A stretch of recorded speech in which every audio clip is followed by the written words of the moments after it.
السلام عليكم ورحمة الله تعالى وبركاته، مشاهدينا الأعزاء، مرحبا بكم وأهلا وسهلا في موضوع جديد اللي هو بعنوان مكر نظام العسكر واستراتيجيته للتغطية على أفعاله ونواياه الخبيثة تجاه المملكة المغربية الشريفة. اللي كيتبع الأحداث الدولية طبعا والعلاقات، خاصة العلاقات المغربية الجزائرية، كيلاحظ أن هذه تقريبا سنة ونصف منسوب هذا العداء ومنسوب هذا الصراع مع المملكة المغربية الشريفة، يعني الذي لا ينتهي من قبل نظام العسكر.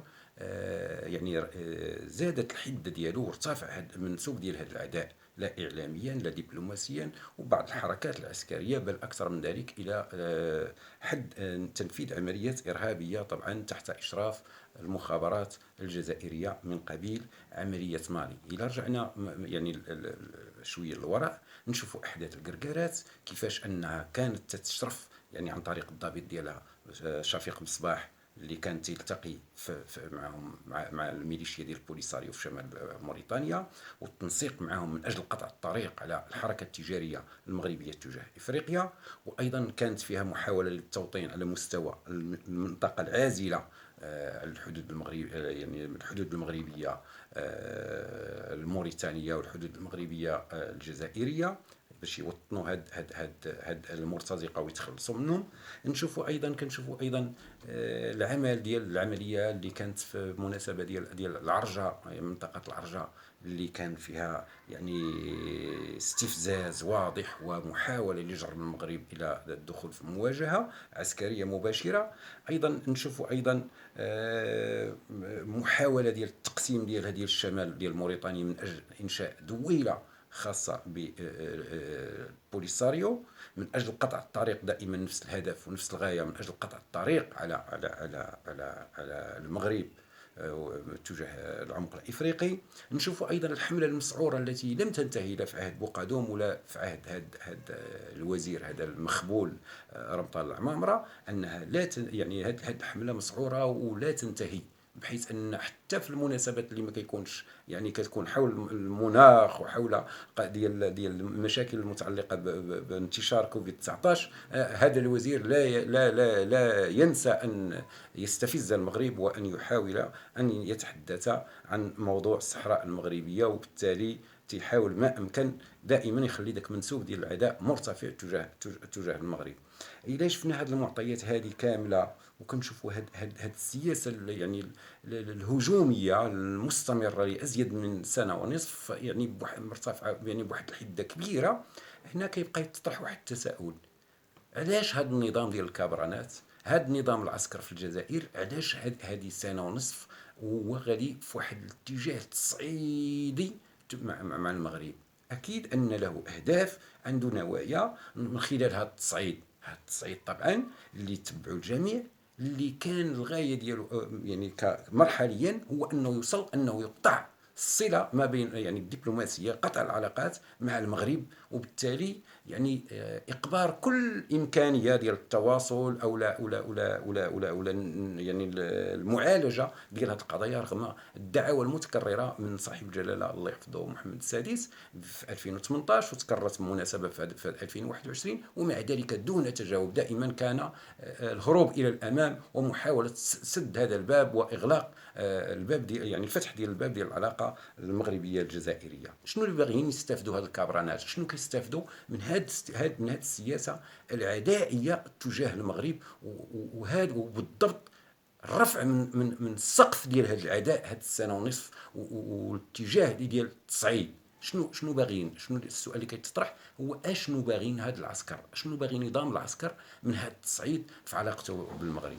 الى حاولنا نقراو الاحداث كما قلنا، من العرجات، من العمليه الارهابيه ديال مالي، من اتهام المغرب بالمسؤوليه على الحرائق اللي مست الجزائر، الى مجموعه ديال الاحداث اللي انتهت بقطع العلاقات، يعني باتخاذ قرار ديال قطع العلاقات عكس التيار في الوقت المغرب اللي كيطالب معالجه المشاكل العالقه بين البلدين وفتح الحدود، يعني بواحد الطريقه اخويه واراده حسنه، وكانت مبادره من صاحب الجلاله شخصيا. تلقاو حنا العكس ديالها تماما من قبل نظام العسكر. هنا تيبقى التساؤل: علاش بالضروره غادي في هذا التصعيد؟ وشنو باغيين؟ شنو الهدف ديالهم؟ شنو من كيسعاو، شنو باغيين يحققوا من هاد الطريقه، من هاد الشيء اللي غادي بيه، وهاد التصعيد المستمر. الا بغينا نقراو يعني هاد الاحداث هذه باش نفهموا شنو الاهداف اللي كتحقق او لا تعمل على تحقيقها هاد المنظومه العسكريه الجزائريه او النظام العسكري الحاكم في الجزائر. الى قريناها يعني بالعقل ديالنا وتاملنا جيدا، غنلقاو انهم عندهم واحد المجموعه ديال الاهداف اللي كيحاولوا يحققوها، طبعا من خلال هذه الحمله المسعوره اللي دامت اكثر من سنتين، واستفزازات متكرره ومحاولات متكرره. يعني كان عندها واحد المجموعه ديال الاهداف. يعني بالعقل ديالنا الا تاملنا غنقدروا نفهموا هذه الاهداف اللي باغي هذا النظام العسكر يحققها. اول حاجه حسب القراءة طبعا هو انه تيحاول ما امكن الانتفاع من الاجواء اللي كيختلقها ديال العداء مع المغرب، لان كتخدموا داخليا، كتقدر يعني ينتفع منها داخليا، لانه كيحاول يسوق ان البلد ديالو مستهدف من طرف المملكه المغربيه الشريفه، وان وكيحاول يبرر بها القمع اللي كيتمارس في حق يعني الاحرار ديال الجزائر اللي كيطالبوا بدوله مدنيه ماشي عسكريه، وبالتالي كيقدر ينتفع منها على المستوى الداخلي من خلال الترويج ديال هذا العداء للمغرب، واللي مسخر فيه طبعا يعني وسائل اعلاميه كبيره التابعه واللي كيعرفها لا من النهار ولا الشروق ولا الوطن ولا الباقي المواقع الالكترونيه. ايضا كنلاحظوا انه كيحاول ما امكن، عنده الهدف ايضا من بين الاهداف اللي كيعمل التحقيق ديالها خلال هذه الاعمال الخبيثه، تيحاول انه يلزم المغرب او يحاول يدفع المغرب لتجنب اثاره الموضوع ديال الصحراء الشرقيه اللي بات يؤرقه، خاصه في الوقت اللي حس ان موضوع الصحراء المغربيه قد حسم نهائيا. ايضا تنتبعوا هاد السياسه ديالو وهاد الخطوات اللي كيقوم بها على القرقارات الى العرجه مالي كامله، وكنحاولوا يعني نستخرجوا منها الاهداف اللي كيسعى لها خلال هذه الحركيات اللي كيقوم بها. كنلقاو ان ايضا عقدته لا زالت مستمره في اتجاه ايجاد ممر الى المحيط الاطلسي من اجل طبعا الانتفاع من القرب ديال المعادن الموجوده على مستوى الجنوب الجزائري من اجل التصدير، وبالتالي كيتفادى تقريبا ما يقارب 2000 كيلومتر تجاه الشمال، ميناء وهران وغيره. ايضا من بين الاهداف اللي كان حسب القراءه ديالنا طبعا انه كيحاول ما امكن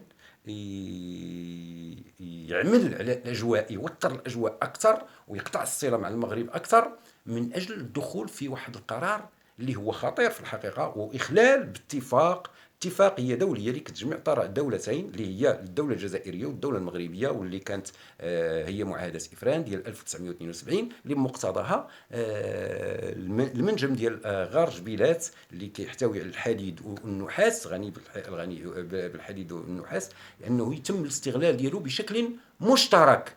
كيحاول الا جينا نشوفوا الان كيحاول ما امكن يحاول يدير مبررات ما امكن لقطع كل الصله مع المغرب من اجل الدخول في قرارات يعني منفرده، ويحاول ما امكن يشرعن ذاك العمل ديالو بشكل منفرد ومخلا بالاتفاقيه اللي تجمعه بالمغرب. هذا شكون اللي كيبين لنا هو ان خلال هذه السنه دخل في واحد الاتفاقيه مع الصين من اجل الاستغلال ديال المناجم ديال هذا المنجم ديال غير جبيلات، واللي غيقتضي منه بالضروره انه يرحل بعض الاجزاء من المخيمات ديال الدل العار اللي كاينه تما في تندوف من اجل الاستغلال هذا المنجم. وهذا هو اللي شكل له ضغط، هذا من جانب الى الازمه اللي كيعيشها، بالاضافه الى الازمه اللي كيعيشها الخانقه اقتصاديه اللي خلات الان السعوديه وروسيا والامارات يبقاو اللي كيرسل له الخبز، اللي كيرسل له الزراع، اللي كيرسل له يعني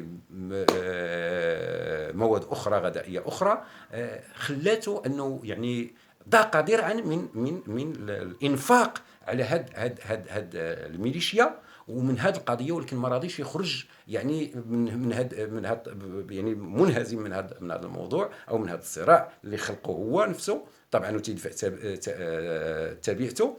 حاول ما امكن يخلق يعني دويله على مستوى ما بين المغرب وموريتانيا والجزائر من خلال في المنطقة العازلة. حاول ما أمكن يوطنهم العملية، التوطين ديالهم من خلال العملية ديال القرقرات اللي فشلات طبعا بالتدخل الرائع والمهني ديال القوات المسلحة الملكية، واللي كانت راصدة المخابرات الحركية ديالو، واللي مشى أيضا من خلال محاولة تقسيم شمال موريتانيا، العمل على تقسيم شمال موريتانيا اللي مازال قائم هذا المشروع إلى اليوم، واللي نبهت له المخابرات المغربية إلى السلطة الموريتانية إلى هذا المشروع اللي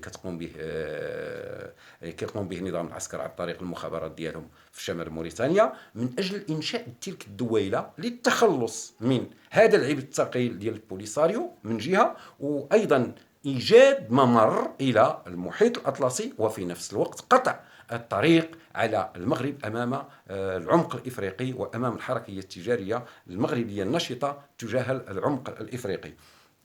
أيضا هذا يتماشى مع أسياد النظام الجزائري الذين يتسترون على جرائمه، على فساده، على دعمه وتعامله مع الإرهاب بالوثائق وبالأدلة كما شرنا لها في الفيديو السابق، الشريط السابق.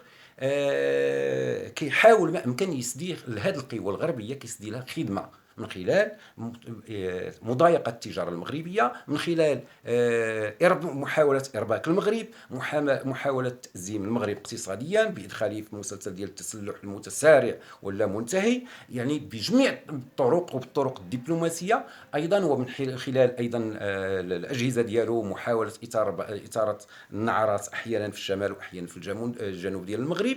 كل هذا طبعا فيه خدمة للقوى الغربية اللي على رأسها فرنسا، ألمانيا، إسبانيا، من أجل كسر شوكة المغرب. وهذا هو اللي تبين في خلال ذاك التقرير اللي وزعته ألمانيا ونبهت فيه إلى المسلسل يعني السريع ديال التنمية في المغرب، واللي لازم يتم التوقيف دياله. إلى هذا الحد نكتفي بهذا القدر. نشكركم جميعا على التتبع ديالكم، ونتمنى من الإخوة والأخوات اللي كيتابعونا أنهم يفعلوا الجرس ديال التنبيه، ويقوموا بالانخراط في القناة، ويضغطوا على زر لايك من أجل دعم القناة. ولكم جزيل الشكر، والسلام عليكم.